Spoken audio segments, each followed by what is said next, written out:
판소리 심청가 잘 아시잖아요. 그 판소리 심청가에서 가장 극적인 장면이 뭡니까? 물을 것도 없이 신봉사 눈 뜨는 장면이잖아요. 그 판소리로 귀담아 들어보셨죠? 요즘은 뭐 방송에서 들어볼 기회들이 많지 않습니까? 야, 참 어떻게 그렇게 구구절절하게 그렇게 잘 표현을 하는지 들을 때마다 정말 깜짝 놀라는데, 그 눈 뜨는 장면 짤막한 장면이잖아요. 근데 그 장면을 길게 정말 실감나게 어떻게 그렇게 잘 표현할 수 있나. 제가 오늘 설교를 준비하면서 야, 판소리를 좀 배워놨으면 이 대목에 제가 이 신봉사 눈 뜨는 장면을 한번 흉내라도 내봤으면 좋겠는데 도저히 그건 못할 것 같고 배운 적도 없고, 그래서 참 안타까운데 그렇게 구구절절하게 잘 표현할 수 있기도 참 어려울 것 같다는 생각을 해봅니다. 그런데 오늘 본문 말씀에도 바로 그런 장면이 나오잖아요. 시각장애인이 눈 뜨는 장면.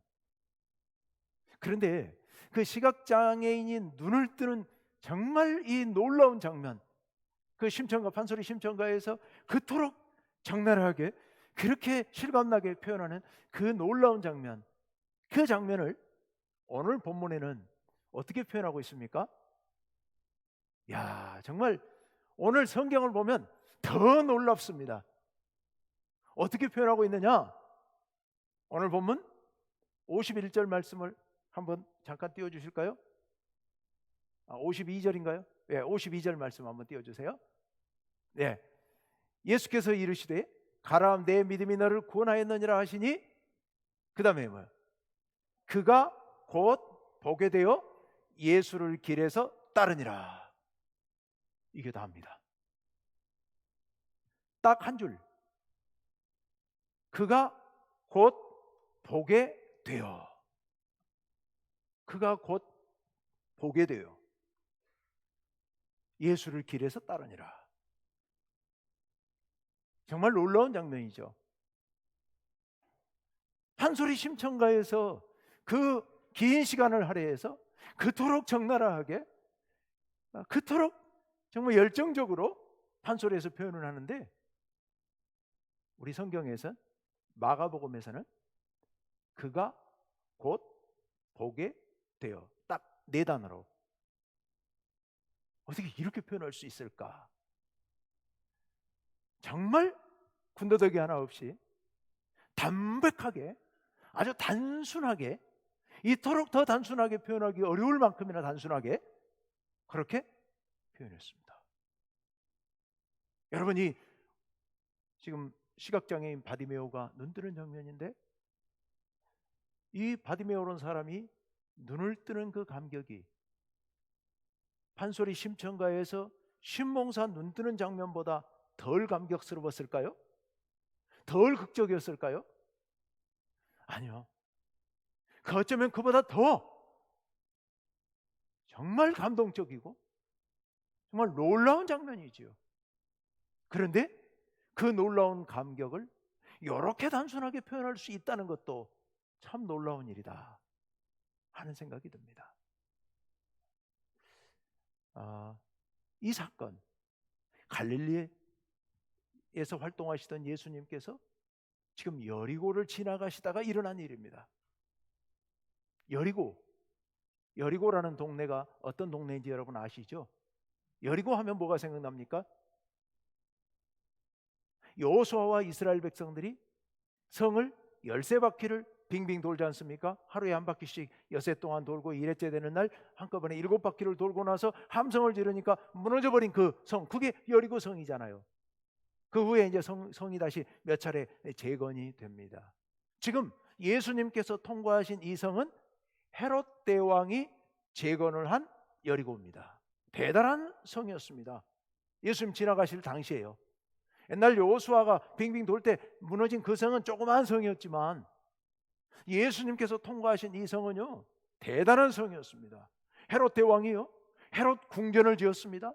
그리고 궁전을 중심으로 해서 계획 도시를 만들었는데요, 거기에 원형 경기장이 있고요, 경마장이 있고요, 정말 대단한 그런 도시, 로마식 새로운 도시를 건설해 놨습니다. 대도시를 건설해 놨습니다. 그 도시를 지나갈 때 일어난 일이지요. 사실 원래 여리고는 세계적으로 거의 가장 오래된 도시, 7,000년 전 도시 유적이 발굴이 됩니다. 고고학적으로 굉장히 오래된 도시, 옛날부터 아주 중요한 도시였습니다. 여리고라고 하는 도시는 저 갈릴리에서부터 남쪽으로 사해바다를 향해서 남쪽으로 쭉 내려가다가 거의 사해바다 다 도착했을 때 오른쪽으로 살짝 떨어져 있는 그런 곳에 있습니다. 그런데 그 지역은 고지대들이죠. 주변에 오른쪽으로, 그러니까 서쪽으로 이스라엘 땅, 거기는 해발 800에서 1000m 정도의 고지대가 쭉 펼쳐져 있습니다. 왼쪽으로 동쪽에 모압 평지, 거기는 역시 거기도 해발 600에서 1000m 이상 되는 그런 고지대가 쫙 있습니다. 그런데요, 갈릴리 호수에서부터 사해바다까지 흘러 들어가는 요단강은 해저 한 200m, 여리고성은 해저 250m입니다. 사해바다가 그보다 더 낮습니다. 그러니까 지중해 바다보다 훨씬 낮은 깊은 골짜기이죠. 양쪽에 고지대가 있고 그 가운데 좁은 골짜기, 그 골짜기, 거기는 기후가 온화하고 요단강에 물이 많고, 그래서 특히 여리고 성읍 주변에는 종려나무가 쫙 자라고 있는 거대한 오아시스입니다. 그래서 여리고를 별명으로 종려나무 성읍이라고 그러지요. 굉장히 풍요로운 그런 곳입니다. 보기 드물게 그 지역에서는 아주 살기 좋은 곳이었습니다. 그래서 여러분, 로마의 2차 삼두 정치의 주인공 중에 한 명이었던 안토니오스라는 사람이 여러분 잘 아시는 클레오파트라에게 선물로 준 도시가 바로 이 여리고라는 도시입니다. 나중에 이제 클레오파트라 죽고 난 뒤에 이 성이 헤롯에게로 넘어왔고, 그래서 헤롯이 재건한 도시, 그 도시가 바로 예수님께서 지금 지나가시게 된 그 도시예요. 예수님께서는 갈릴리를 출발해서 제자들을 거느리고 예루살렘을 향해서 걸어가고 계셨죠. 유월절 명절을 맞기 위하여서. 그래서 이제 여리고를 통과하십니다. 여리고를 통과하시면 오른쪽으로 서남쪽으로 기울어서 고지대를 향해서 올라가시면 예루살렘으로 가십니다. 대략 여리고성에서부터 예루살렘까지는 아마 여기서부터 대략 우남저수지 정도 될 거예요. 근데 상당한 고도 차이가 있습니다. 한 1200m, 1000m 이상의 고도 차이가 있기 때문에 쭉 올라가야 되는 그런 도시죠. 거기까지 올라가면 이제 예루살렘으로 가시는 겁니다. 자, 그 예루살렘으로 가시기 위하여서 하루면 뭐 충분하죠. 그래서 하루길을 걸어가시기 위하여서 지금 이제 여리고를 통과하는 그런 상황입니다. 그런데 예수님이 오신다는, 여리고성을 통과하신다는 소문을 듣고서 수많은 사람들이 예수님 주위에 구름대처럼 몰려들어서 여리고 거리를 이제 걸어가고 있습니다. 그런데 그렇게 걸어가고 있을 때 어디선가 외치는 소리가 들려오죠. 다윗의 자손 예수여, 나를 불쌍히 여기소서라고 소리소리 질러대는 그런 사람이 있었습니다. 주변에 있는 사람들이 소리 지르죠. 부르짖죠. 꾸짖죠. 조용히 하라고. 당신 왜 그렇게 떠드느냐고. 그런데 그 소리를 듣고는 더 크게 소리를 고래고래 질러댑니다. 다윗의 자손이여, 나를 불쌍히 여기소서. 그 소리를 예수님께서 들으셨죠. 그리고 가까이 오라고 그 사람에게 주위에 있는 사람들이 이야기합니다. 아, 이제 안심하라. 안심하시오. 예수님이 당신을 부릅니다. 이 사람은 겉옷을 벗어 던져버리고 벌떡 일어나서 예수님 있는 곳으로 걸어가기 시작합니다. 예수님께서 그 사람이 다가왔을 때 물으시죠. 뭘 해주면 좋겠느냐? 나를 불쌍히 여겨달라고 아까 외쳤는데 뭘 해달라는 얘기냐는 거죠. 그 사람이 뭐라고 얘기합니까? 주여, 보기를 원하나이다. 시각장애인 바디메오였던 겁니다. 그가 여리고 거리에 누더기 같은 겉옷자락을 깔고, 그리고 한 자락에 앉고, 한 자락은 앉고, 그 한 자락은 접어서 무릎 위에 펼쳐놓고 지나가는 사람들에게 구걸을 하고 있었던 겁니다. 그런데 이 사람이 예수님이 온다는 소식 듣고 지금 외친 겁니다. 다윗의 자손 예수여 나를 불쌍히 여기소서. 그 소리를 들으시고 예수님께서 그에게 물으신 겁니다. 뭘 해줬으면 좋겠냐? 보기를 원하나이다. 주여 보기를 원하나이다. 예수님께서 뭐라고 말씀하십니까? 내 믿음이 너를 구원하였으니 가라 라고 말씀하십니다. 이게 무슨 얘기입니까? 내 믿음이 너를 구원하였다. 너 지금부터 보게 될 것이다. 보라! 라는 말씀이지요. 그랬더니 그 사람 어떻게 됩니까? 눈을 번쩍 뜨게 된 겁니다. 눈을 번쩍 뜬 거예요. 그리고 길에서 예수님을 따랐다. 제가 이 말씀을 준비하면서 살짝 걱정이 됐습니다. 이 이야기는 우리 성도님들이 수십 번씩 읽으신 성경일 겁니다. 마태복음에도 있고 누가복음에도 있고 약간 버전은 다르지만 기록이 되어 있고, 이거는 단순한 이야기이기 때문에 많은 사람들이 알고 있고 이미 거의 외우다시피 하는 그런 말씀이지요. 이 말씀을 갖고 저도 또 설교를 여러 번 했고, 이 말씀을 갖고 설교를 해야 되는데 이거 어떻게 설교를 해야 되나? 이미 알고 있는 내용을 갖고 설교하면 또 그 설교가 그 설교가 될 것 같은데, 저에게도 감동이 없을 것 같은데 이걸 어떻게 설교를 해야 되나 하고서 가만히 묵상을 하는데, 역시 하나님 말씀은 묵상하면 할수록 또 새로운 은혜를 주시지요. 제가 이 말씀을 준비하면서 깊이 집중했던 대목은, 눈에 확 들어왔던 대목은, 이 바디메오가 예수님을 향해서 부르짖은 외침, 다윗의 자손 예수여 나를 불쌍히 여기소서. 그리고 두 번째는 다윗의 자손이여 나를 불쌍히 여기소서. 그 중에서도 뒤에 있는 말, 나를 불쌍히 여기소서. 여기 불쌍히 여기소서, 이 말씀이 제 가슴을 쳤습니다. 나를 불쌍히 여기소서. 왜 바디메오가 예수님을 향해서 나를 불쌍히 여기소서라고 이야기를 했을까? 여러분 왜 그랬을까요? 이 말씀은 평범한 말입니다. 되게 어려운 문제가 있는 사람들이 예수님 앞에 나와서 말할 때 늘 그렇게 얘기했습니다. 나를 불쌍히 여기소서. 그런데요, 이 말씀은 오늘 본문에서 대단히 특별한 말씀으로 제 가슴에 와닿습니다. 왜 이 말씀이 특별한 말씀입니까? 그 자리에 수많은 백성들이 예수님 주위를 둘러싸고 예수님과 함께 걸어가고 있었지만 아무도 그 얘기를 안 했지 않습니까? 오직 그 바디메오만이 예수님을 향해서 나를 불쌍히 여기소서라고 얘기를 한 겁니다. 왜 그렇게 말했을까요? 아무도 그렇게 말하지 않는데 왜 바디메오만 다윗의 자손이여 나를 불쌍히 여기소서라고 얘기했을까요?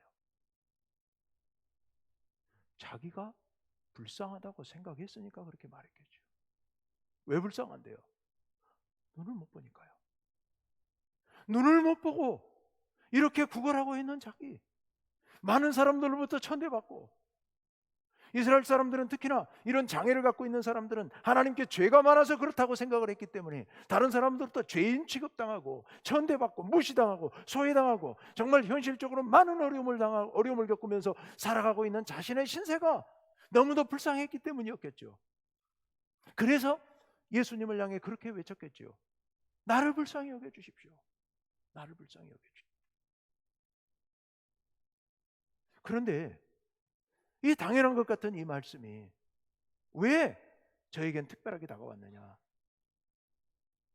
주변에 있는 많은 사람들은 아무도 말하지 않는데 이 사람만 자기를 불쌍히 여기달라고 말하는 것은 그 사람이 자기가 불쌍한 처지에 있다는 것을 깊이 깨달았다는 겁니다. 이게 너무너무도 가슴 깊이 와닿았다는 겁니다. 다른 사람들처럼 이 사람도 예수님이 어떤 사람인지 궁금하기도 했을 것이고 호기심 갖기도 했을 겁니다. 예수님이 어떤 분인데 그 목소리가 들어보고 싶기도 했을 것이고, 예수님께서 행하시는 놀라운 기적에 대해서 보고 싶기도 했을 겁니다. 많은 그 모든 것 다 놔두고 그 모든 것을 제껴놓고 그의 마음을 지배하고 있는 가장 강렬한 그의 소원 한 가지, 그의 생각 한 가지는 내가 불쌍한 존재라고 하는 사실입니다. 내가 불쌍한 존재라는 게 너무도 절절했기 때문에, 너무도 그게 자기에게는 큰 문제였기 때문에 예수님께 그것을 말씀드렸던 겁니다. 나를 불쌍히 여겨 주옵소서. 나를 불쌍히 여겨 주옵소서. 예수님께서는 불쌍히 여겨달라는 이 사람, 눈을 떠서 보고 싶다고 하는 이 사람의 소원을 들으시고 내 믿음이 너를 구원하였다라고 말씀하시죠. 여기서 내 믿음이, 왜 예수님께서 이 사람 믿음 고백을 한 적 없는데 왜 이 사람에게 내 믿음이 구원하였다고 말씀하고 있느냐? 여기 주 다윗의 자손이요, 여기 다윗의 자손이라는 말은 메시아라는 말이고 그리스도라는 말입니다. 이미 이 사람은 주 다윗의 자손이요라고 부를 때 믿음을 고백하고 있는 겁니다. 예수님께서 뭘 해주기를 바라느냐 했더니 주여 보기를 원하나이다라고 얘기를 하죠. 예수님을 이미 주로 고백하고 있습니다. 선생님이여, 이 말씀 속에는 주여라는 말이 포함되어 있습니다. 예수님께서 그 믿음을 보시고 그의 소원을 들으시고 그의 눈을 고쳐주셨던 겁니다.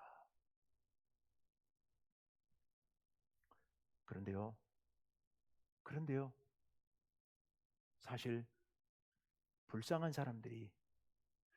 사람이 그날 그 자리에 그 시각장애인 바디메오 한 사람뿐이었을까요? 한번 생각해 보십시오. 불쌍한 사람들이, 눈먼 사람들이 그날 그 자리에 시각장애인 바디메오 한 사람뿐이었겠습니까? 마가복음은 단순하게 기록하고 있지만 그러나 대단히 많은 말씀을 하고 있습니다. 아까 52절 말씀을 다시 한번 띄워주십시오. 예수께서 이르시되 가라, 내 믿음이 너를 구원하였느니라 하시니 그가 곧 보게 되어 그 다음에 어떻게 했습니까? 예수를 길에서 따르니라 라고 말씀하고 있습니다. 여러분 실제로 어땠을 것 같아요? 이 바디메오가 눈이 번쩍 뜨였습니다. 온 세상이 눈에 확 들어옵니다. 어떻게 했을 것 같아요?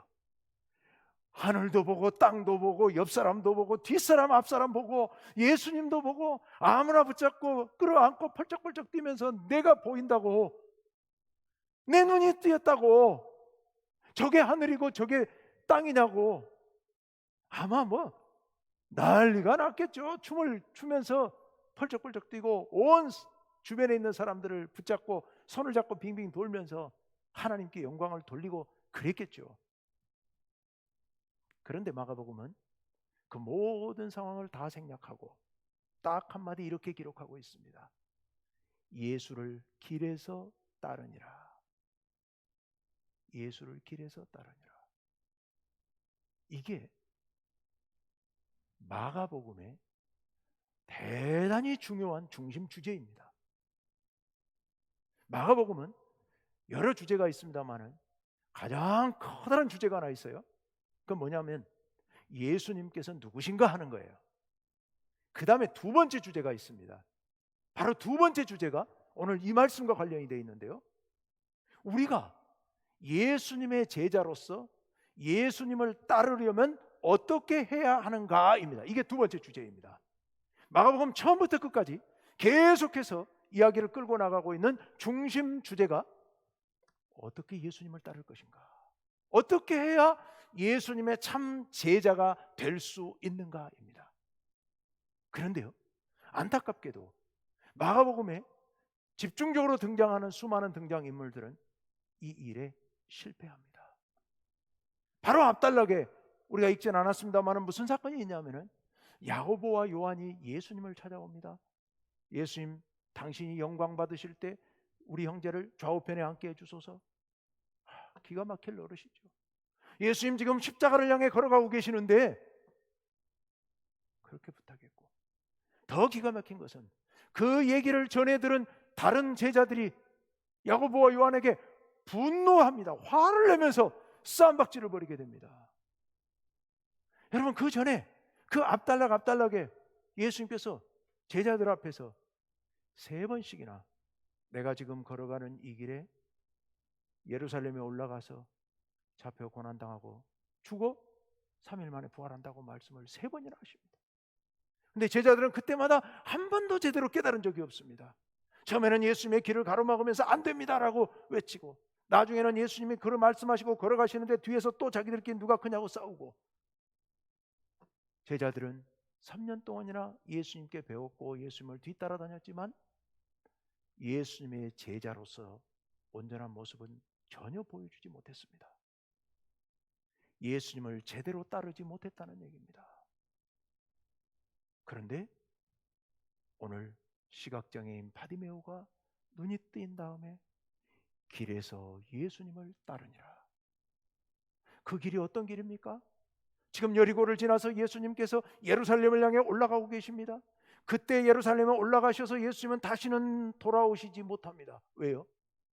그 6월절에 예수님 잡혀서 십자가에 달려 죽으셨거든요. 그 길은 곧 지금 여리고에서 갈릴리를 향해, 여리고에서 예루살렘을 향해 올라가시는 그 길은 바로 십자가의 길이었던 겁니다. 십자가를 향해 걸어가시는 길이었는데 그 길을 바디메오가 길에서 따르니라. 상징적인 대단히 중요한 말씀입니다. 예수님을 온전히 따르려면, 예수님의 온전한 제자가 되려면, 마가복음에서 처음부터 끝까지 계속해서 얘기하고 있는 예수님의 온전한 제자가 되는 길은 시각장애인 바디메오처럼 눈이 열려져야 된다는 말씀을 하고 계셨던 겁니다. 눈이 열려져야 되는 거예요. 베드로를 비롯한 12명의 제자들은 온전히 예수님을 따르지 못했습니다. 왜 따르지 못했느냐? 오늘 이 단락에 이 말씀을 통하여 이 교훈을 우리에게 주시고 계십니다. 왜 따르지 못했을까요? 그들이야말로 눈이 멀어 있었기 때문에요. 여리고의 수많은 백성들의 눈이 멀어 있었기 때문에 그들은 예수님을 온전히 보지 못했고, 예수님의 말씀을 들어도 깨닫지도 못했고, 내가 이 길로 올라가면 십자가에 달려 죽는다고 말씀해도 전혀 그게 가슴에 와닿지 않았던 그런 제자들, 눈이 멀어 있었던 겁니다. 귀가 멀어 있었고 마음이 닫혀 있었던 겁니다. 그래서 그들은 이런 상황 가운데서도 아무것도 깨닫지를 못했고 예수님의 제자로서 온전히 예수님의 뒤를 따른 게 아니라 예수님을 방해만 하고 그 길을 가로막고 또 뒤에서 쌈박질하고 너무도 안타까운 모습을 보였던 겁니다. 왜요? 눈이 멀어 있었기 때문에요. 영혼의 눈이 닫혀 있었기 때문에요. 그래서 그들이야말로 세상에서 가장 불쌍한 자들이었기 때문에요. 그렇기 때문에 그들은 예수님을 온전히 따르지 못했던 겁니다. 그러니 여러분, 예수님 앞에 와서 주 다윗의 자손이여 나를 불쌍히 여기소서라고 외쳐야 했을 사람들은 사실은 12명의 제자들이었고 예수님 주위를 둘러싸고 있었던 그 많은 여리고의 백성들이었다는 겁니다. 그들이야말로 눈이 멀어서 아무것도 보지 못하고 오히려 그들은 본다고 말하면서도 우리는 눈이 밝아서 다 보고 있는데 바디메오 너는 왜 눈이 멀어서 보지 못하느냐, 너 죄가 많아 그렇지 라고 그동안에 생각했던 그 백성들, 그들이야말로 진정 눈먼 사람들이었고 그들이야말로 진정 불쌍한 영혼들이었다고 하는 사실입니다. 예수님의 뒤를 따르면서 날마다 예수님의 말씀을 들으면서도 전혀 깨닫지 못하는 그들, 예수님의 놀라운 기적을 보면서도 오병이어의 기적을 보고 죽어가는 청년을 살려내는 예수님을 보고 그리고 여러 장애인들을 고쳐주시는 예수님을 보고 귀신 들린 사람을 쫓아내주시는 그 모습을 보고서도 아무것도 깨닫지 못하는 그들이야말로 진정 눈먼 사람들이었다는 겁니다. 그들이야말로 불쌍한 영혼들이었습니다. 그런데 그들은 자신들이 불쌍한 영혼이라는 사실을 몰랐기 때문에 예수님께 불쌍히 여겨주소서라고 부르짖지 못했다는 겁니다. 그런 의미에서 볼 때 시각장애인 바디메오야말로 가장 복받은 사람이었다는 거예요. 왜요? 자기가 불쌍하다는 사실을 깨달았기 때문에요. 사람들 앞에서 불쌍한 게 아니라 하나님 앞에서 자기가 불쌍한 영혼이라는 사실을 절감하고 있었기 때문에, 그래서 예수님 앞에 나아가서 그렇게 부르짖을 수 있었기 때문에 그야말로 가장 행복한 사람은 그 사람이었다는 겁니다. 여러분, 우리가 우리 자신이 얼마나 불쌍한 존재인지를 깨닫고 하나님 앞에 나아가 불쌍히 여겨달라고 외칠 수 있는 사람은 복된 사람입니다. 행복한 사람입니다. 여러분은 어떠십니까? 여러분은 눈이 밝으십니까? 여러분은 불쌍하지 않으십니까? 여러분은 복음을 듣고 예수 믿으면서 하나님의 말씀을 다 깨닫고 그 말씀대로 살아가십니까? 예수님의 온전한 제자로 살아가고 계십니까? 예수님께서 걸어가신 것을 똑바로 바라보고 그 길을 향해 흔들림 없이 걸어가고 계십니까? 혹시 여러분이 눈이 멀어 있는 건 아닙니까? 나는 예수 믿었다고, 나는 말씀을 잘 알고 있다고, 나는 열심히 신앙생활하고 있다고, 나는 온전한 제자라고 그렇게 착각하고 계시는 건 아닙니까? 눈이 멀어 있는데도요, 아무것도 보지 못하면서도요. 그래서 정작 예수님 앞에 나아가서도 주여 나를 불쌍히 여기소서라고 진정으로 외치지 못하는 여러분 아닙니까 혹시? 그렇다면 성도님 여러분, 주님께 우리를 볼 수 있게 해달라고 기도하시길 바랍니다. 나의 불쌍한 모습을 볼 수 있게 해달라고 여러분 부르짖어 기도하시길 바랍니다. 주여 나를 불쌍히 여겨 주옵소서. 내 눈을 열어 주옵소서. 그래서 나를 보게 하옵소서. 그리고 주님을 바라보게 하옵소서. 주님을 바라보고 온전한 제자 되어 길에서 주님을 따르니라 라고 고백하고 있는 이 바디메오처럼 예수님의 뒤를 온전히 따라가는 그런 제자 되게 하여 주옵소서. 바로 여러분이 그렇게 기도해야 되지 않겠습니까? 우리가 그렇게 기도해야 되지 않겠습니까? 성도님 여러분, 눈을 보고 있다고, 눈이 열려 있다고 생각하는 우리가 바로 눈먼 사람들일 수 있습니다.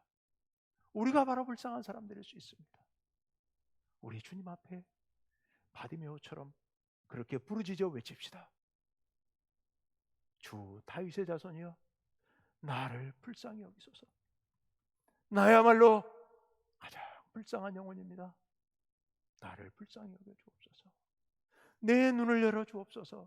그래서 주님을 보게 하시고 주님의 뒤를 온전히 따르는 제자 되게 하여 주옵소서. 여러분이 그렇게 기도하시기를 간절히 바랍니다. 우리 이 시간 함께 기도합시다.